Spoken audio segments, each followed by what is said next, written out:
Welcome back to the final lesson. Today we are going to talk about editing all the amazing photos that you've taken to really make them shine and to really show off everything.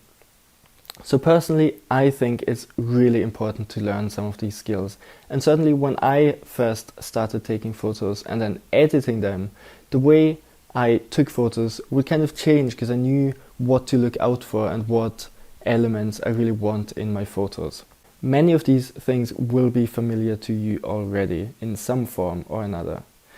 If you've ever posted a photo on Instagram, for example, you'll get lots of filters and lots of options to edit your photos, which are essentially just presets of using all of these techniques that I'm going to show you.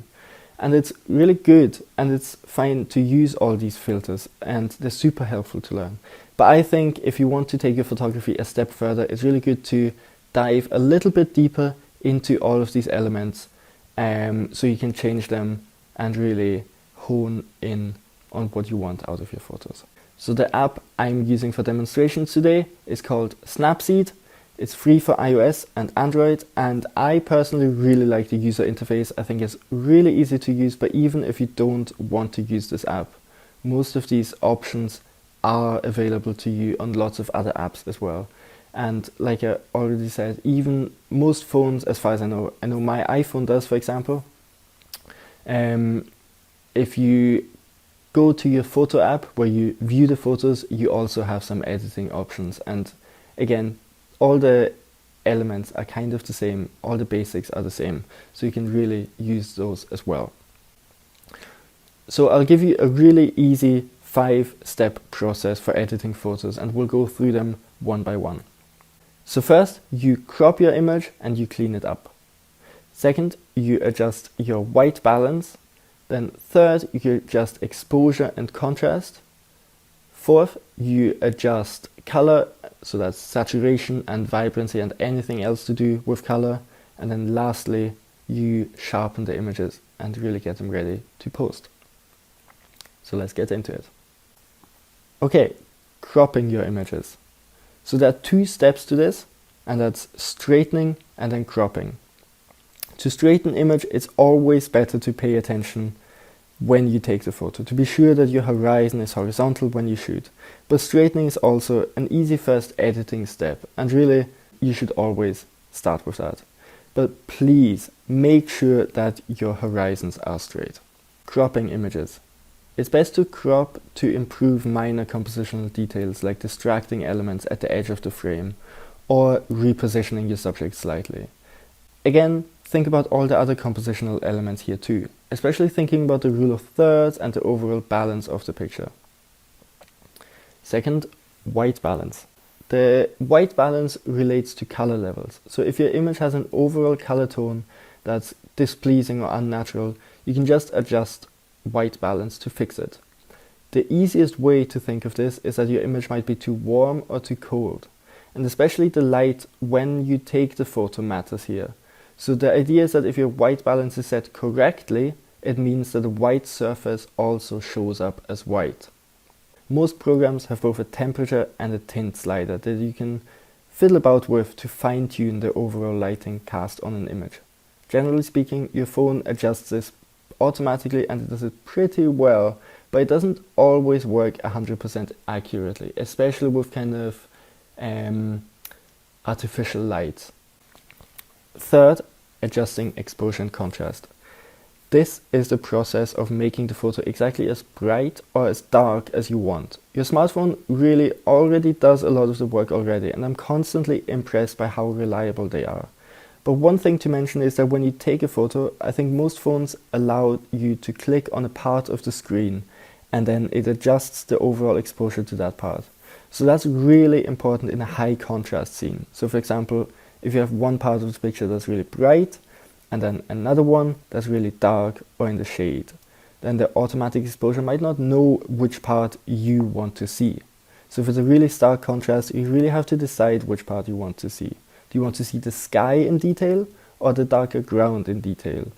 You can fix some of this in editing, but it's best to do it straight away while you're taking the photo. Contrast is the range of dark to light tones. When it's extra high, you see a stark image where all tones, regardless of color, are either very dark or light. When it's extra low, you see a flat image where no elements in the frame stand out. Typically, you want a kind of middle contrast that avoids either of those extremes. But if you do prefer either of those effects, you can adjust the contrast to achieve that. There's one other way of adjusting the contrast to a much finer degree, and that's when we get into highlights and shadows. As we've seen, a high contrast makes the highlights lighter and the shadows darker. But we can also move these separately. So for example, if you'd like to see a little bit more in the darker areas, it might be a good idea to lift the shadows a bit. Similarly, with the highlights, you might want to accentuate these a bit more, and it might really help to make your image pop. Alternatively, if a specific part of the image feels overexposed, you can also turn down highlights. Fourth, adjust color vibrancy and saturation. Once the white balance is adjusted, you can further refine colors in your photos with the saturation and vibrancy controls. Increasing saturation makes all the colors throughout the frame more intense.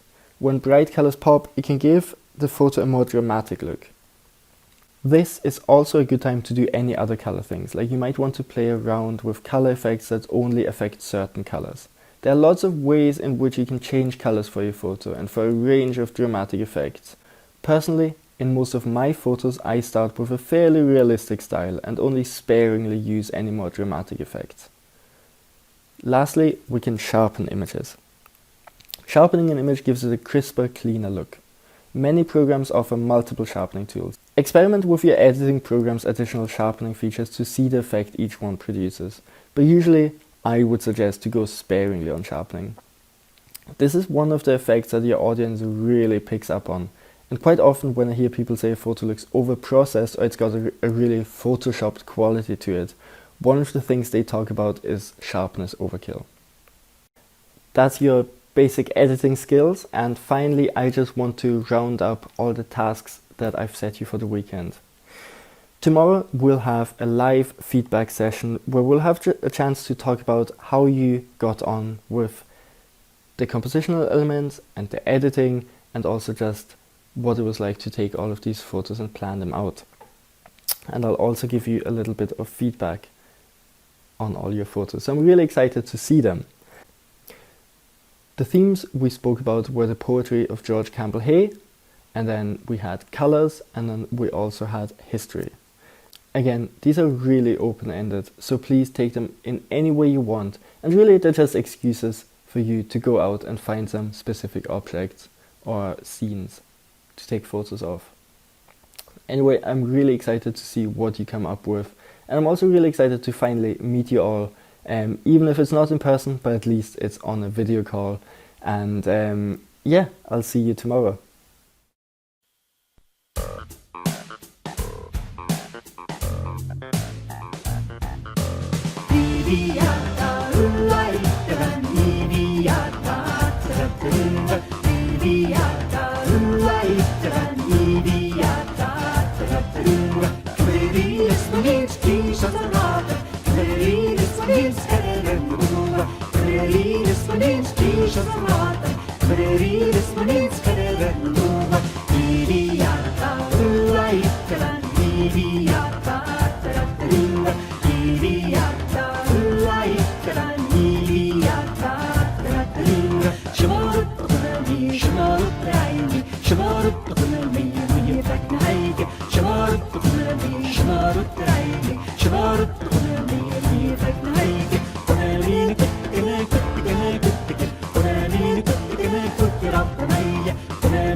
Zet de goe, zet de vooi, met de lerte hullen tonnen, zet de vooi, vooi. Met de lerte hullen tonnen, zet de goe, zet de vooi, met de lerte hullen tonnen, zet de vooi, vooi. Get the big in the ghost, get the good to go, get the big in nessa gosta querem hita posse. Kette viggen nessa gosta, kette vittu koha. Kette viggen nessa gosta querem hita posse. Netta letta hulentoni sätta på, sätta voi. Netta letta hulentoni sätta voi voi. Netta letta hulentoni sätta på, sätta voi. Netta letta hulentoni sätta voi voi. Voice ligarido, voice ligarido. Voice mixingue para a grande piri. Voice ligarido, voice ligarido. Voice mixingue para a grande piri. Netta letta hulentoni sätta på.